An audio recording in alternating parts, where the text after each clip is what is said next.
All right, good afternoon or good evening, depending on where in the world you're joining us from. This is Brenda Meller with Meller Marketing, and we're going to be getting started here in just a minute. I always like to make sure that the live stream is working on LinkedIn before we introduce our special guest for the day. So here we are. Hey, how you doing today, John? Fantastic. Thanks for having me, Brenda. It's great to be speaking to you at last, for someone I've connected with in 2017 to be finally having an in-person conversation, or as close to it as the Atlantic Ocean allows. It's a great honor to be here. Thank you for having me. Thank you so much, John. It's so funny because I feel like you and I, when we were just kind of getting started on the call here today, I said, I can't believe this is actually the first time we've talked live, because I feel like I know you. I know your voice. I know your humor. I know your tips and insights. I feel like you're a close friend, and I've never ever been on a phone or a video even with you. This is the great power of creating video, recorded live podcast stuff. You just get to learn what people are like, and it feels like you've already spoken to them before, doesn't it? Yeah. So it's wonderful. More power to the people who do more of that kind of stuff. Absolutely. And that kind of brings us to where we're at today. And what I'm going to do now, before we jump into our conversation today, is I'm just going to take a quick peek on my phone here, turn the volume down, and I'm going to welcome all of you who are joining us live. And whether you're watching us live or you're watching us in the playback, I invite you to drop a comment below and give this post a like or an applause or a love if you're big fans of John like I am. And I'm just kind of going to see who's online. Can you guess who the very first person is? So I've seen who's given a reaction to this. It's a gentleman named Jeff out of Columbus, Ohio. I think we both know Jeff. Jeff, one of my absolute super fans, and another person I haven't met, but I have spoken to online, and genuinely one of the nicest people I know. So thank you, Jeff, for coming along. I can't see any of the comments. Brenda's in control of all that, but I'm waving to you, Jeff. Thanks for coming along. No comments coming in just yet, but we've had a couple of likes, and we're getting some followers. And the way these things work, too, is we always kind of gain additional followers during the broadcast, too. Yeah. So let's get started here. So I'm going to toggle back and forth through a couple of different items here up on screen. And this is a newer series I've launched of interviews with amazing people in my network, and I'm calling it Social Media Pie. Those that follow me online know that I love pie, and I give it away when I present. And I've created a little interview series around it, and Jeff actually helped me to think of the acronym. So PIE stands for people, because I invite inspiring people like the famous John Espirian, and he is going to inform and educate you, dear viewer, on today's broadcast. So no pressure. But you do this all the time, John. That's just a natural part of who you are and what you post on LinkedIn, really. So when I invited John to this interview, he was one of the very first people I said, I have to have John do an interview broadcast with me. And I said, John, you can pick the topic. So John came up with content DNA, personal branding, and content creation. And before I turn it over to you, John, to describe a little bit about that, I'm just going to remind our viewers, if you'd like to leave a comment on LinkedIn, drop it there. But if you'd like me to put your comment or question up on screen, if you actually pop on over to facebook.com/Meller Marketing and find the live stream there, I can actually put your comment up on screen. So a little bonus thing for you there. All right, so John, so tell us about this subject of content DNA, personal branding, content creation. What does it mean to you? Why are you kind of passionate about these topics, and how are these concepts that can help those that are watching today? Great. Well, content DNA is something I've been thinking about over the last few years. It's what I talk about with my copywriting clients as a kind of way to get to the root of the business and define the shape that you want to make in the world, so that people can notice you and remember you and prefer you. So it's an idea of defining just a handful of brand values that form a unique shape that's always you, always recognizably you, and then just drilling that consistently. So turning up and delivering that same shape every time. And that's the way I believe to stand out from the crowd, because there's so much content out there. There are so many people scrambling on social media to try and be heard and try and get their businesses noticed. And a lot of it isn't very good. And it's usually down to a kind of inconsistency in the message and not turning up often enough and being in the conversation often enough. So my own brand identity. So I've got a personal brand. Everyone has a personal brand. If they're running their business, they might not be aware of it. They do have one. Mm-hmm. It didn't used to be very strong. I tried to stand out in lots of different places. I was trying to be kind of just generally talk about IT. It was all very boring and instantly forgettable. It wasn't me. It was trying to be suit and tie content. You were trying to fit within the mold that society sometimes says. Yeah, because that's what everyone else was doing. Right? It was what I call suit and tie content when I'm a jeans and t-shirt kind of guy. Were you a suit and tie person, John? I'm wear a cartoon on my shirt kind of guy. It's a bit John, isn't it? It's a bit John. Yeah. So, and when the point when this became really apparent to me is when I was invited onto a stage at a conference in 2017. And I was with Mark Schaefer, who you might know, who's the author of Known and many other marketing books. He's a real marketing hero of mine. And he asked me a question. He said, "What are you going to do to remain superior and relevant?" Mm-hmm. And I wasn't prepared for that question. And I said, "Well, I'm going to create relentlessly helpful content." And that just, a light bulb went off in my head. It's like all the brand identity that I had before that no one was paying attention to suddenly was washed away with this just kind of simple summation of my essence, what I'm trying to achieve in the world. And I went away and thought about it for a while. And I kind of did some introspection and thought what my other brand values would be. And I thought, if I keep saying these things that I believe people will identify with and keep saying them often enough, following the case studies that he'd mentioned in the book that he was promoting at the time, it'll start to work. And that was the same time that I started getting involved in LinkedIn, because I tried Twitter and it didn't get me any business, and I tried Facebook and it didn't get me any business. Mm-hmm. And eventually I thought, well, I work in B2B writing. I'm going to find probably most of my clients on LinkedIn. So let's really dive into this thing and get this brand identity really well nailed down and just keep bringing it out in all of the content that I create. Mm-hmm. And not very much happened to begin with. So about 9 months and just nothing was happening. No new clients, no great engagement on my content. But I'd seen all these case studies from people who were kind of following the same general idea, just sticking at it and delivering a very simple message over and over again. Mm-hmm. And things started to snowball for me. And then in 2018, I was starting to get some clients from LinkedIn.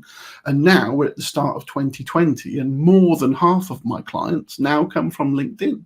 Is that right? So and are you going out and finding these people, searching for them? Not anymore. No, I don't do any outreach at all. It's all inbound. That's kind of nice, huh? It's great because I'm the kind of person who, I hate placing ads. I don't place ads anymore. I hate picking up the phone and saying, "Please, sir, can you hire me? I can write words really well, promise." And all of that kind of it feels salesy. Yeah. It doesn't feel natural to me. It's inauthentic. It kind of feels like you're pushing something on somebody that they don't really want to buy. You're having to convince them of that. That's right. That's right. So I didn't want any of that. So I thought, if instead of going for that outreach approach, if I build something which is my own brand identity and creating content that services that brand identity, that is always relentlessly helpful, that is always more about teaching than preaching, that is always cheeky geek kind of stuff. These are my brand values. You've always got that little sense of humor too. And that's the reason, for example, that I put my cartoon Bitmoji on all of my content, or almost all of my content, because that is me. It's a bit of fun, and it's one of those differentiators where if you had a really, really stuffy business that didn't like that kind of thing, great. Then they're not even going to bother looking at my prices or anything, because they don't like me off the bat. That's fine. Right. You don't click because you have to click personality-wise with a person. You have to feel like their values align with yours, right? Yeah, exactly. So, but the alternative to that would be doing the kind of straight-laced suit and tie thing, which one isn't me, and two is like everyone else anyway. And so why would they pick me over someone else? Mm-hmm. They'd look at the prices and go, "Oh, well, he's more expensive than this other person, so let's just go on price." Well, I'm not at the stage of my career where I want to compete on price. No, And I don't encourage others to be. So if you want to stand out, you really need to do that kind of introspection. Look at what your customers are saying to you about how you deal with them. Look at what your friends and family say. Look at the kind of content you consume, the media you consume, your beliefs. There's all sorts of things that you can look at, and try and pick out the things that make you identifiably you, and boil them down to just a handful. yeah, And then make sure that always comes out in your content. And that's what I've done. It's taken me probably a few years to build up enough visibility and trust and authority on this platform to be someone who now gets quite good engagement. But you've got to put that work in. It's just the same as if you were to go to a gym. You're not going to expect to get massive biceps in week 2. It doesn't work like that. You've got to keep showing up and do the right things to get the results that you want. So that's kind of all of that is what I'm trying to condense into the book. And it's also got my best practice tips in general for creating content that, as I say, it gets noticed, remembered, and preferred. And that's what it's all about. It means that you don't need to worry about ads, and you don't even need to worry about your competition, because there's only going to be one version of that shape that you've defined, and it's you. Yeah, and you compete so distinctly. You don't compete because you're so distinct, I guess, is a better way. And I want to go to your headline. It's up on screen right now. And I just want to encourage people, if you're not already following John on LinkedIn, you need to stop what you're doing immediately and go and follow this guy, because he's very kind. Thank you. And a little bit of a backstory. So John, I don't know if you remember the first time you and I interacted, and I can't remember how you came up in my timeline, but you came up in my LinkedIn timeline and you were looking at data, and you had this huge spike in views on your post. And you said, does anyone know why this may have happened? And I jumped in, I'm LinkedIn fellow expert data geek. And I jumped in and I said, well, what did you post recently? And did you tag anybody who is a major company or organization? And was it a trending topic? And then I'm looking at different spellings of your name. Maybe somebody accidentally picked you up because they thought you were a different John. And we went back and forth. And then I started reading your posts and going through your timeline. And it was all these really interesting data points. And now yours, John, I think you know this, but yours is one of the profiles. Whenever I'm giving examples at conferences or events or training sessions with clients, yours is one of the profiles I pull up as an example of an excellent headline, because you're not just a copywriter, you're a relentlessly helpful technical copywriter for B2B websites. It's so crystal clear who you're serving and who you're not serving, right? Well, that's what I hope. You haven't got much space in that headline. The 120 characters really has to do its job for you. Right. And I try to break it into a few sections where, you make it really, really clear in the first 40 characters or so what it is that you do, what makes you different. And then the middle section of your headline just adds some keywords and develops it a little bit. Yeah. And then I always try to end with something that could be a conversation starter or a bit of humor or something a little bit different, because I think the key thing about LinkedIn, I suppose if I were to give one key tip about LinkedIn, would be to sell less and to get involved in two types of conversations: those public conversations in comments on your posts, but also on other people's posts.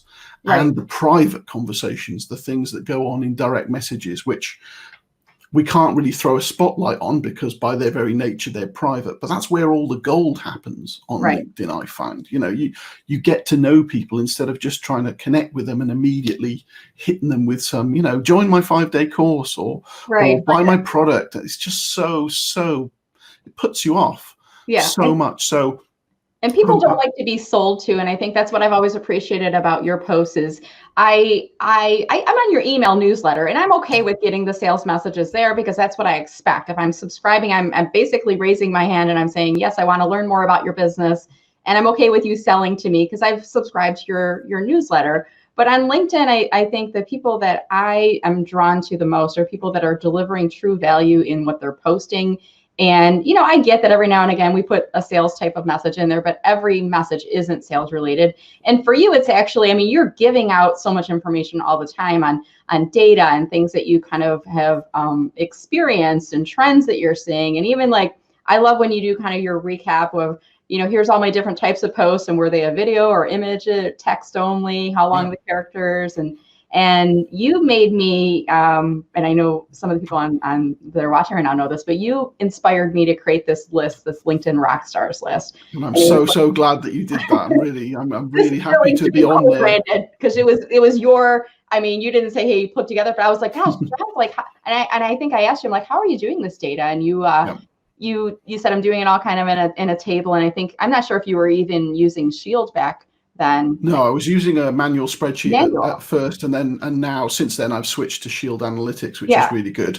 But I think people find data on LinkedIn endlessly fascinating. That kind of content always really does well. Yeah. And if you given the subtext of what I do, which is I take complex stuff and I make it simple, that's essentially the service that I'm selling. Doing that on LinkedIn and showing people the mechanics of LinkedIn and how it works and how you can take those conclusions and use them to your advantage, all of that stuff goes down really well. So if you can share data about your posts or some kind of data journalism, some insight that you've got from analyzing your last 100 posts, I found this and now I'm going to try this experiment. People absolutely love that. Yeah. And I think there's a lot of people out there that are like, well, why would I want to share my data? And why would I want to, pull the screen back and, disclose to people that I only have 200 followers or I'm only getting 5-10 posts. And I posted yesterday about a couple of scores that I look at. And I had one guy say, well, I'm only getting 350 posts a week and I'm only at 1,800 followers. And I'm like, okay, take out the word only, because, that's a self-limiting belief. And and you've seen this too. You have some posts that do really well, and then you have some that don't do as well, but it's all in kind of learning from that data and growing from it, right, over time. Yeah, it's true. And if I look back to the start of 2017, I was still, getting in mind to share stuff back then. And yet I was getting maybe 100 views per post. It was nothing, Yeah. And so it's a bit funny when people now ask me, they'll come along and they'll say, oh, you're getting great engagement. Yeah. How can I have some of that, please? Well, Can you make overnight success, right? Yeah, it's not like, oh, well, go to the me menu and click this, and now you're going to get loads of engagement and you can live happily ever after. It doesn't work like that, right? So you have to know, you have to know how the platform works, but you've got to create something of value and do it over a long period. There's very few people that just blow up overnight, or if they did, it's probably just a viral hit and they don't have enough. It's a one-hit wonder, right? They don't have the capacity to suddenly leap on that and turn it into a sustainable business. So it's much better to go up smoothly, and that just takes time. So so pick up the advice from people like you and Jeff and others who share, helpful tips for free. You don't even need to sign up. It's a lot of this information is out there for free. It is. And there's people like you and I, and we're always giving, and the Rockstar list is another one. Everybody on that list, I think they're giving people. They're always like more than willing to share free tips. And that's part of the criteria for making the list, is you have to be a giver. You have to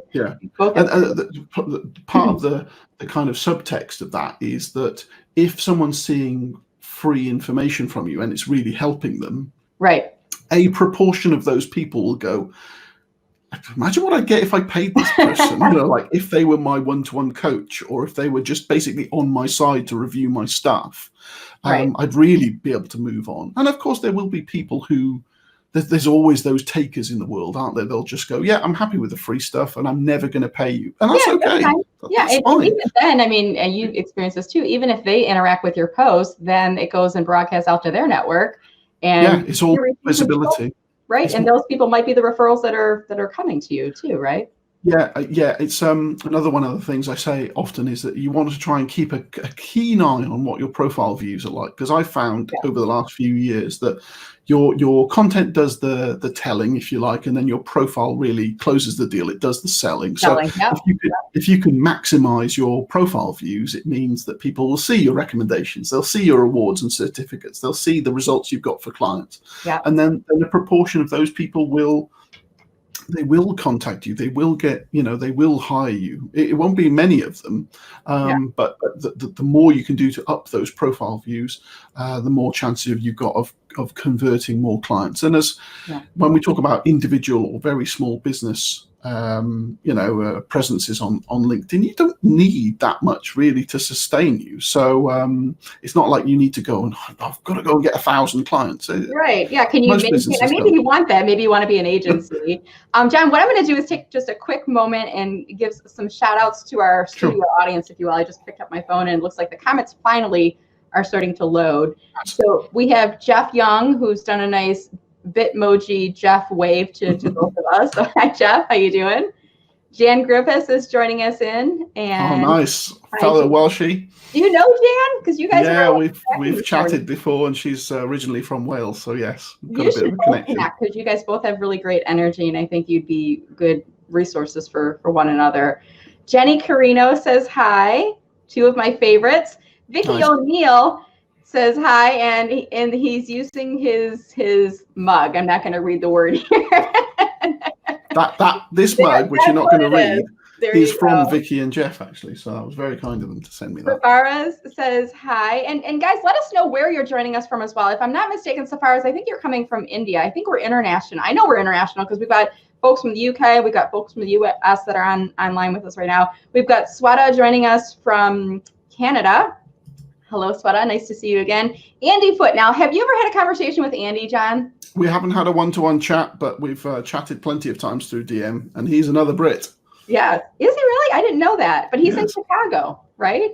Yes, he is, but he is a Brit. Okay. So, we got some folks over here. And then we have Elizabeth joining us from Texas here in the U.S. Pam says, good afternoon. Jeff Young says, live from New York. It's Saturday night because he thinks we're the rock stars. So that was fun. So Andy's got a question for you, John. Ready for this one? Sure. If you weren't a copywriter, what would you be or do and why? Oh, wow. Well, I mean, I'm way too fat and untalented to be a football player, but I would have, in real, in fancy land, that's what I would have been. Actually, when I was in school, I was thinking that I was going to become a biochemist, but I was told I wouldn't get the grades for that. So I kind of gave up on that. And then I did get the grades that I would have needed. So actually, in another world, I might have had a lab coat on and been doing chemistry experiments with maybe real DNA. Who knows? I feel like you're the kind of person, like you've lived your dream, though. I mean, maybe you're probably part of a corporate position at one point, and then at one point you sprung off on your own and you stayed on your own because this was your lifelong dream. Is that a correct assumption? Or well, I mean, to be honest, I probably would have been too gutless to actually make the leap myself. So I was made redundant. I flew solo, and thankfully it worked out, and I'm actually really happy with the work that I now do, copywriting and some LinkedIn support. That kind of work is great, and I wouldn't go back to a corporate job probably for all the tea in China, to be honest. I like sitting in this seat, helping people around the world is great. I have an expression for it. I'm going to pop it up on the screen here. It's really hard to type and talk at the same time.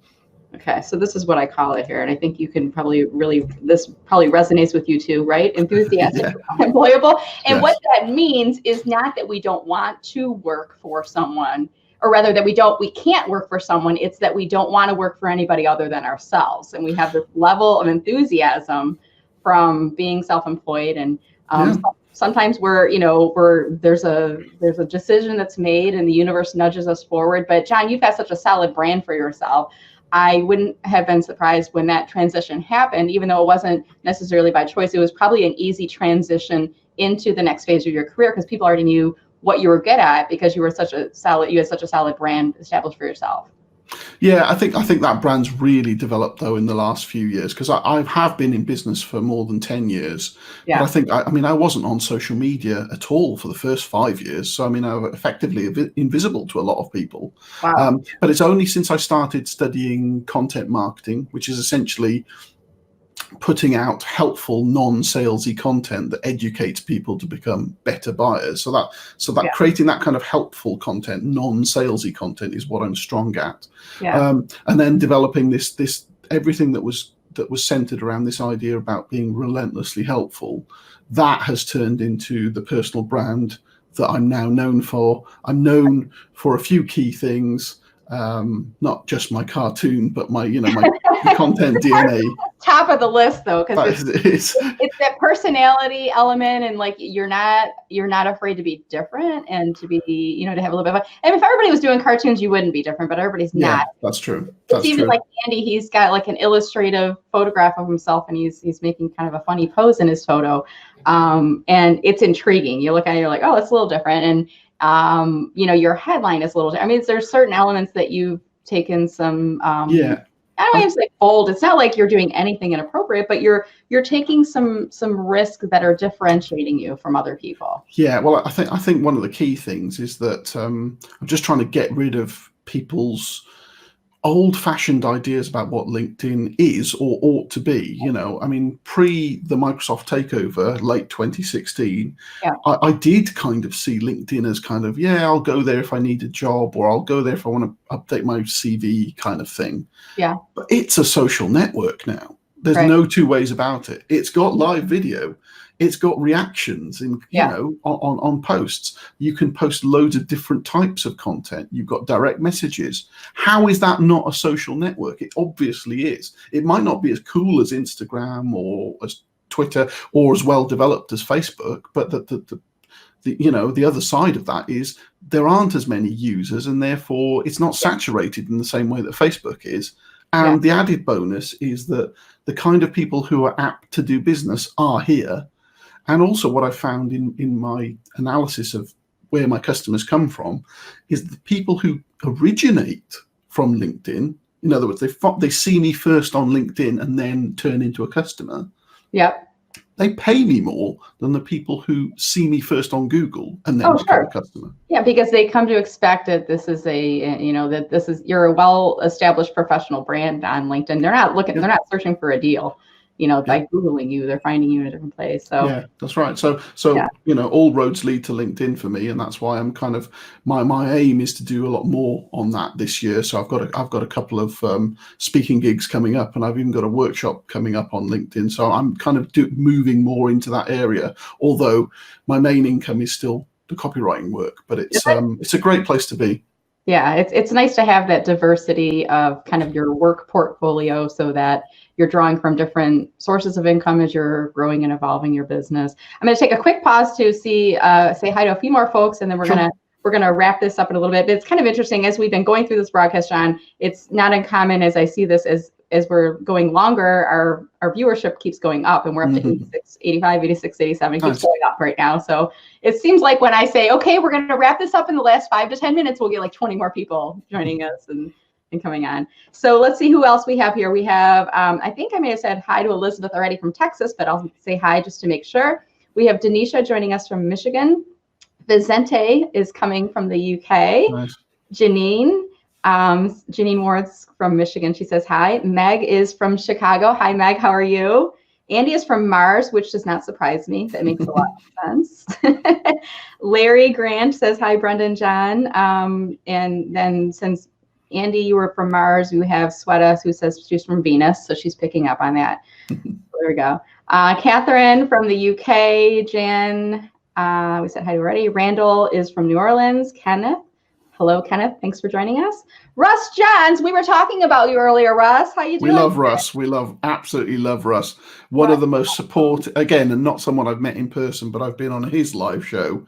Yeah. And genuinely one of the nicest guys ever. It's just so kind. Too. And I did a live with him too. And he does, like, if you guys aren't already following Russ Johns on LinkedIn, go and follow him. He's got this pirate broadcast, and I think he brought the broadcast every day at the very same time. For me, it's 9 a.m. Eastern. what is that, 1 p.m. for you, John, or 2 p.m.? It's 2 p.m. for me. And he's a great example of what I was talking about earlier, which is consistency. Just the way you put out the Rockstar stuff, he's there on live every day. And you just, how can you not trust someone who just keeps showing up all the time? Every day. Sometimes it's just Russ talking, but most of the time he's got a guest, and he's now starting to publish the list out in advance. And yeah, he just does a really good job with that show. So I'm going to kind of close us off probably in the next 5 or 10 minutes here. If you guys have any questions you'd like to ask John, make sure you add them in the comments below. And even if you're watching this in the playback, still add them in the comments, because John can come back and look at those comments later and help you out there. So let's see what else we had coming in. We had a few more folks joining us. Bruce from New Jersey. Jan has a question. I'll get to your question in just 1 second, Jan. Gary says, howdy from Southern California. Kenneth is from New Jersey. Claudia is from Michigan. Arcot is from India.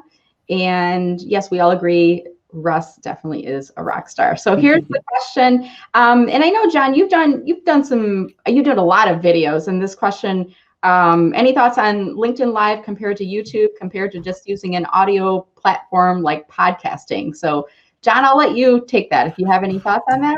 Well, the component about LinkedIn Live video, you're probably better answering, because you've got it and I don't. I think LinkedIn Live can be very, very powerful. It doesn't personally suit me, because I'm the kind of person who would rather give you a short tip and just get out of your way. And live video tends to, as you mentioned earlier, it tends to build over time. So if you go live for 15 minutes, 30 minutes, then the numbers could really escalate. That wouldn't suit my style, and that gets to the root of my answer to this question, which is you have to do the thing that is the kind of the intersection between what's best for you and what's best for your audience. So I like video, even though I'm a writer, but I think it's the quickest way of building a bridge with your audience. So whether it's live or recorded, I think getting on camera, just even a little bit, if you can see me moving and talking, you get that kind of body language going on. I think that's immensely powerful, and it's why when I make a connection with new connections I make on LinkedIn, very often I'll send them an intro that will include a short welcome video, or sometimes I will send them a voice note, because it just goes beyond what you get with the written word. So I would say if you can be brave and get on video, I know some people have got a hang up of oh, I'm really fat, and you're not as fat as me, so get on there, I would say. But yeah, if you can, I think it's a great idea. Podcasts are fantastic, but they're a lot of work. So just be aware, if you want to leap into and think, oh, this is just a 5-minute audio recording, there's a lot of work that goes on to doing that. But the most important thing is find something that suits you, appeals to your audience, and that you can do consistently. Because even if you do just a few videos, that's going to help, but if you can keep doing them, that's going to really make a big difference. John, when you do your videos, do you try to stay to a certain duration or maximum duration when you're doing video tips? I try to go between 1.5 and 3 minutes maximum. Anything more than 3 minutes really feels long to me, which I know is probably a horrible thing to say. 3 minutes, what's that? But I find the shorter, the better. So and you don't need to put a lot of fluff in there. If you've got a tip to share, you probably can deliver that really quickly if you wanted to.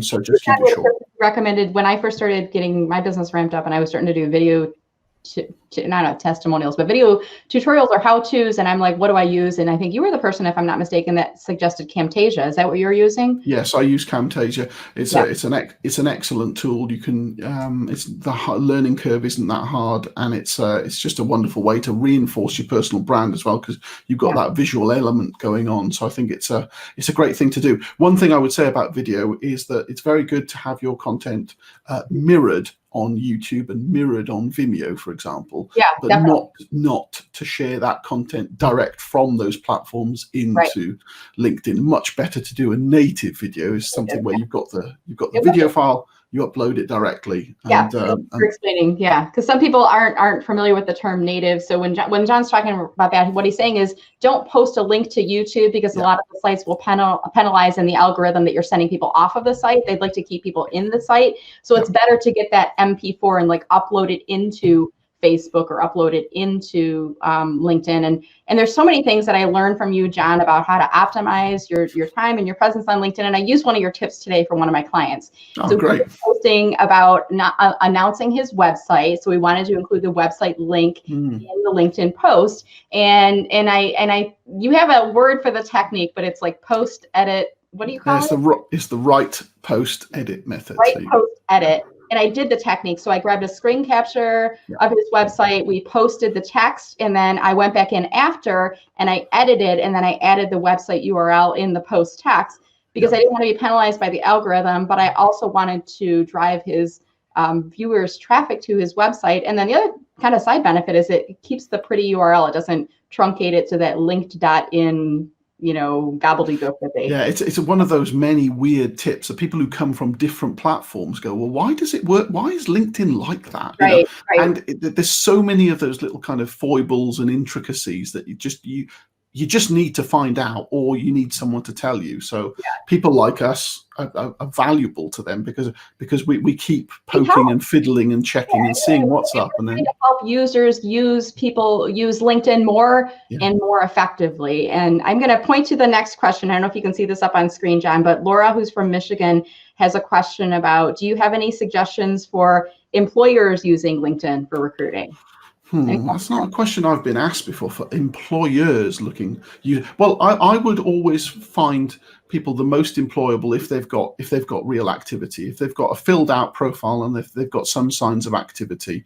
Because if I were an employer, not that I am, but if I were, I'm looking to see what people's personalities like before I would actually interview them. And so if I can see activity on their profile, if I can see them engaging with other people, I can get something about their values from that. So I would kind of do content searches rather than just people searches.